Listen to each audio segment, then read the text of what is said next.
నిద్రపోయే ముందు 11 మాటలు శివనామం చెప్పి పడుకోమని చెప్తారు.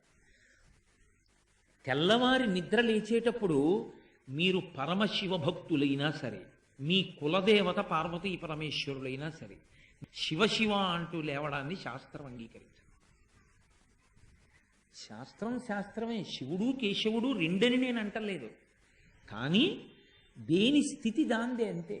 నిద్ర లేచినప్పుడు మొట్టమొదట నోటి వెంట పైకి రావలసినటువంటి మాట ఏదో శాస్త్రమే నిర్ణయం చేసింది. ఇంకా వేరొక మాట ఏదీ నోటి వెంట రాకూడదు. మొట్టమొదట తెలివి రాగానే రావలసిన మాట ఒక్కటే. అది 3 మార్లు పలికి లేవాలి మనసం మించింది. శ్రీహరి శ్రీహరి శ్రీహరి అన్నారు. 3 మాటలు శ్రీహరి అన్న నామం చెప్పి మాత్రమే లేవవలసి ఉంటుంది. అంటే జాగృత ప్రారంభమైంది. నిద్ర లేచాడు. రక్షణ చెయ్యవలసినటువంటి వాడు శ్రీ మహావిష్ణువే.